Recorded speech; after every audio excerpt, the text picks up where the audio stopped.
ओम श्री विष्णवे नमः। आप सभी का मेरे YouTube चैनल पर हार्दिक स्वागत है। भगवान श्री हरि की कृपा सदा आप पर बनी रहे। आज की वीडियो में मैं आपको बताने वाली हूँ पौष मास के शुक्ल पक्ष की एकादशी के बारे में। इस एकादशी का नाम है पुत्रदा एकादशी। अपने नाम के अनुरूप ही पुत्रदा एकादशी फल प्रदान करने वाली है। पुत्रदा एकादशी का व्रत जो भी भक्त सच्चे मन से रखता है, भगवान श्री हरि उनके सभी पापों का नाश तो करते ही हैं, साथ ही उनकी संतान से जुड़ी सभी समस्याओं का भी निवारण कर देते हैं। जो भक्त संतान प्राप्ति की कामना रखते हैं, अगर श्रद्धा और विश्वास के साथ पौष पुत्रदा एकादशी का व्रत रखें और एकादशी के सभी नियमों का पालन करें, तो भगवान श्री हरि की कृपा से उन्हें संतान सुख भी प्राप्त होता है।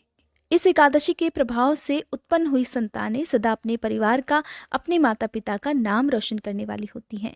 एकादशी का व्रत महीने में 2 बार किया जाता है, कृष्ण पक्ष में और शुक्ल पक्ष में। एकादशी व्रत भगवान श्री हरि को समर्पित होता है। अगर आपके घर में भगवान श्री हरि की मूर्ति नहीं है, तो ऐसे में आप भगवान कृष्ण की पूजा भी कर सकते हैं। भगवान कृष्ण के बाल स्वरूप की पूजा भी आप एकादशी व्रत में कर सकते हैं। और क्योंकि साल 2022 की पहली एकादशी पौष पुत्रदा एकादशी है, तो इस दिन विशेष रूप से भगवान कृष्ण की पूजा की जाती है। भगवान कृष्ण के संतान गोपाल मंत्र का जाप आज के दिन उन भक्तों को अवश्य करना चाहिए जो संतान संबंधी परेशानियों का निवारण करने के लिए इस एकादशी का व्रत रख रहे हैं। भगवान श्री हरि का प्रिय रंग है पीला। ऐसे में उनकी पूजा करते समय आप ज्यादा से ज्यादा पीले रंग का प्रयोग करें। पीले रंग के वस्त्र पहनकर और भगवान श्री हरि को पीले ही फल और पीले फूल अर्पित करने चाहिए।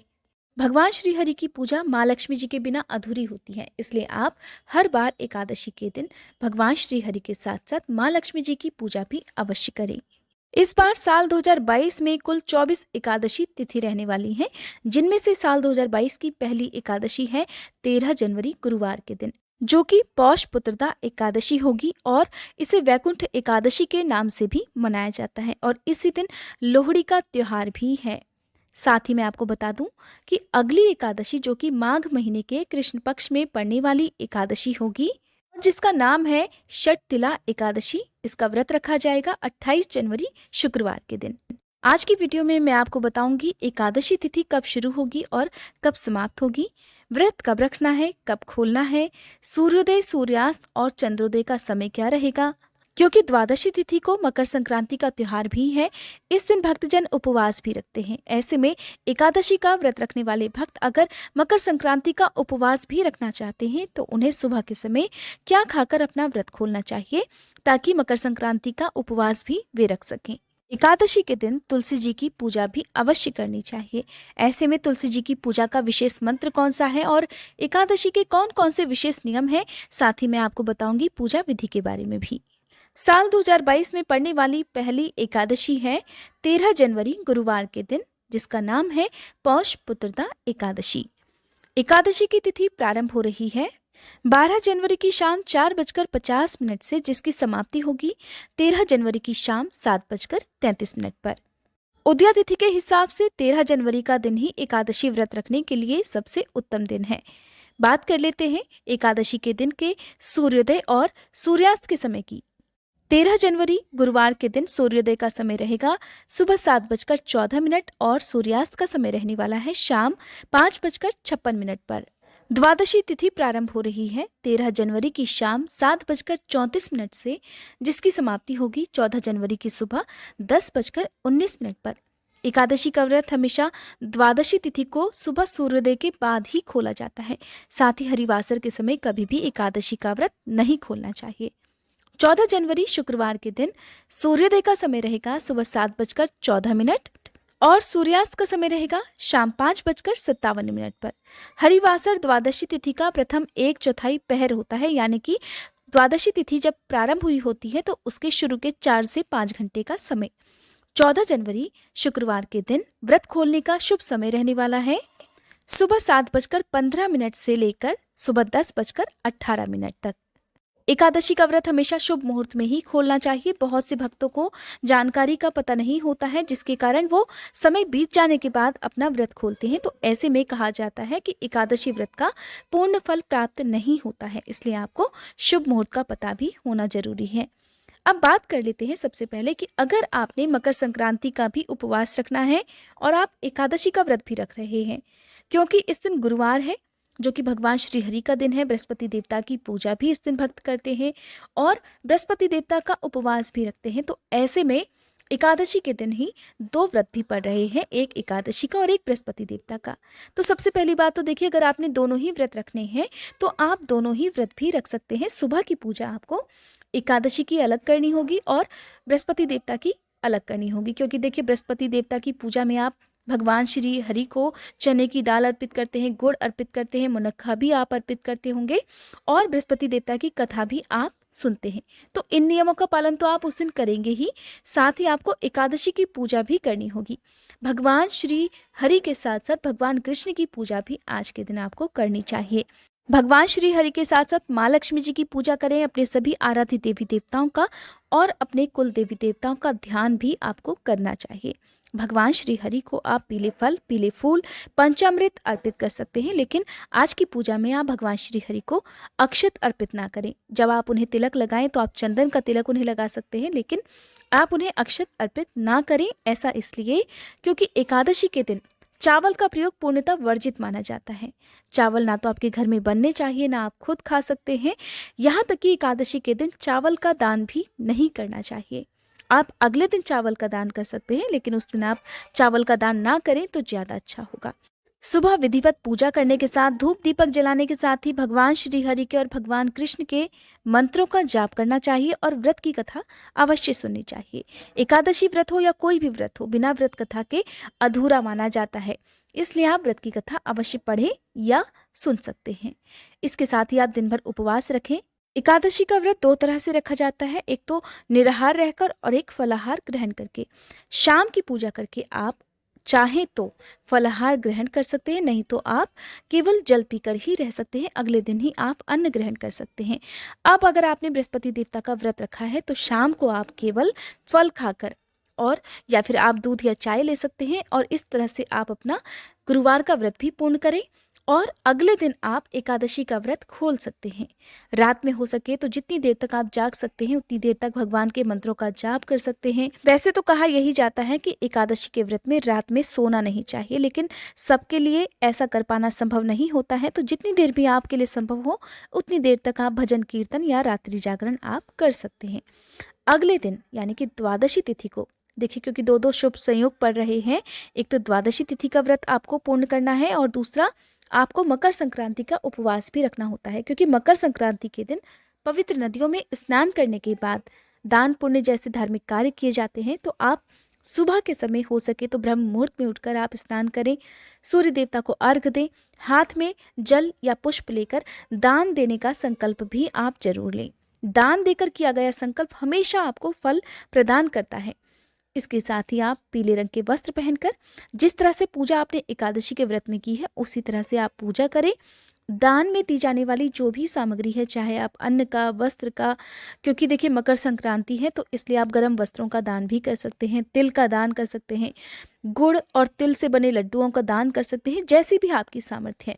या एक समय भोजन बन सके ऐसी सामग्री आप जो है किसी को दान में देना चाहते हैं तो उसे भी आप मंदिर में पहले रखें, भगवान श्री हरि के चरणों में रखें, फिर पूजा संपन्न करें। मंत्रों का जाप करते हुए धूप दीपक जलाकर भगवान को भोग लगाकर ही आप अपनी पूजा संपन्न करें।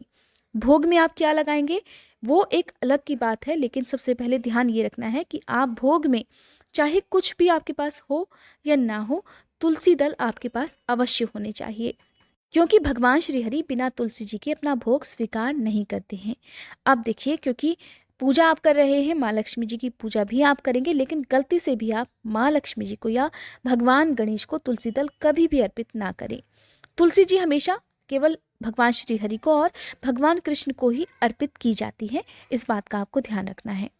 अब आप चाहें तो पंचामृत या आटे को घी में भूनकर उसमें चीनी मिलाकर, शक्कर मिलाकर उसका भी प्रसाद तैयार करके आप भगवान श्री हरि को अर्पित कर सकते हैं। उसमें तुलसी दल अवश्य रखें और इसके साथ ही आप अगर व्रत रखना चाहते हैं मकर संक्रांति का, तब तो आप ये प्रसाद खुद ग्रहण ना करें, आप दूसरों में बांट दें। आप केवल फल खाकर या तुलसी जी के 1 या 2 पत्ते पानी के साथ निगलकर एकादशी का व्रत पूर्ण कर लें और उसके साथ ही आप मकर संक्रांति का व्रत रखने का संकल्प भी जरूर लें। उसके बाद आप अपना मकर संक्रांति का व्रत भी प्रारंभ कर सकते हैं।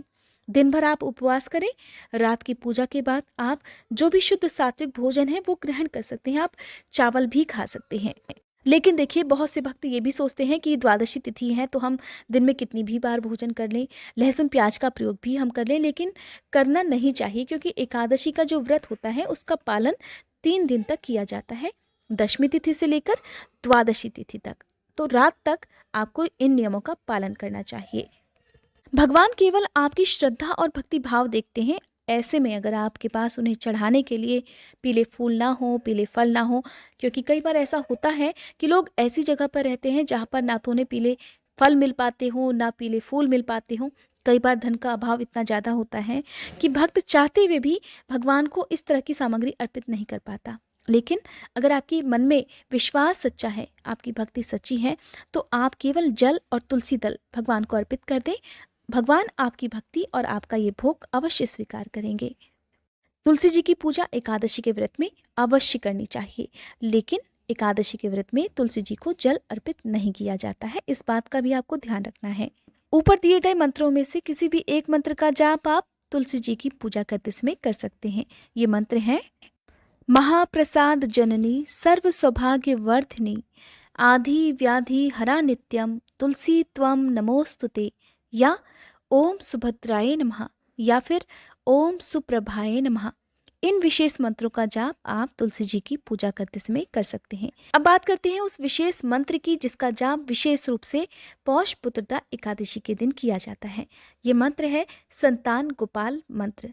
भगवान कृष्ण के लड्डू गोपाल स्वरूप की पूजा करते समय विशेष रूप से इस मंत्र का जाप करना चाहिए। इस मंत्र के जाप करने से संतान सुख की प्राप्ति होती है और संतान से जुड़ी हर समस्याएं दूर हो जाती हैं।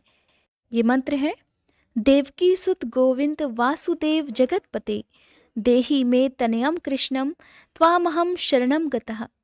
इस मंत्र का जाप अगर आप श्रद्धा पूर्वक, भक्ति पूर्वक करते हैं, भगवान कृष्ण में अटूट विश्वास रखकर करते हैं, तो उनकी कृपा से आपके घर में संतान का जन्म अवश्य होगा। अब जानते हैं कुछ विशेष नियमों के बारे में जिनका पालन एकादशी व्रत में अवश्य किया जाता है। एकादशी का व्रत रखने वाले भक्तों को दशमी तिथि के दिन शुद्ध सात्विक भोजन ग्रहण करना चाहिए। अगर आपने मांसाहार का प्रयोग इस दिन कर लिया है तो आपके लिए एकादशी का व्रत रखना एकदम व्यर्थ होगा, इसलिए आपको ध्यान यही रखना है। सबसे पहली बात कि एकादशी के दिन किसी भी प्रकार की वनस्पति नहीं तोड़ी जाती, ना ही अपने घर में आप फूल पौधे तोड़ें, ना ही आप तुलसी जी का एक भी पत्ता एकादशी के दिन तोड़ें। तो आप तुलसी जी के पत्ते भी एक दिन पहले यानी कि दशमी तिथि को सूर्यास्त से पहले पहले ही तोड़ कर रख लें। और एकादशी के दिन महिलाओं को और लड़कियों को अपने सर के बाल नहीं धोने चाहिए। एकादशी का व्रत तो कोई भी रख सकता है, लेकिन आपको ध्यान ये रखना है कि आप दशमी तिथि के दिन ही अपने सिर के बाल धुल सकते हैं। दशमी तिथि को मसूर की दाल का सेवन भी नहीं किया जाता है। साथ ही एकादशी के दिन आपके घर में शुद्ध सात्विक भोजन बनना चाहिए। लहसुन प्याज का या मांसाहार का प्रयोग गलती से भी आपके घर में नहीं होना चाहिए और ना ही आपके घर में चावल बनने चाहिए। अगर आप व्रत ना भी रख पाए तो भी आपके घर में आज के दिन ना तो चावल बने और ना ही किसी प्रकार का मांसाहार बनना चाहिए। अगर संभव हो तो आप एकादशी का उपवास रखें। अगर संभव नहीं है तो आप केवल पूजा करके और विशेष नियमों का पालन करके व्रत की कथा भी सुन सकते हैं, तो भी आपको व्रत जितना ही पुण्य प्राप्त होगा। एकादशी व्रत में किसी भी प्रकार का गुस्सा, कोई भी झूठ, चोरी, पाप, निंदा, ये काम आपको नहीं करने हैं। हो सके तो जितना ज़्यादा मौन रहकर आप एकादशी का व्रत करेंगे उतना ही आपको पुण्य प्राप्त होगा, क्योंकि गलती से कई बार हम ज़्यादा बोल जाते हैं तो हमारे मुंह से कोई भी ऐसी बात निकल सकती है जो कि एकादशी व्रत में पूर्णतः वर्जित होती है। तो आपको इस बात का ध्यान रखना है। ये थी आज की वीडियो। उम्मीद करती हूँ ये जानकारी आपको पसंद आई होगी। पौष पुत्रदा एकादशी के दिन जो व्रत कथा सुनी जाती है, अगर आप उस कथा को सुनना चाहते हैं तो मेरे चैनल पर आने वाली वीडियोस को देखने के लिए आप मेरे चैनल को सब्सक्राइब भी कर सकते हैं और बेल आइकन भी प्रेस कर सकते हैं, ताकि आपको हर वीडियो की जानकारी समय से मिल सके।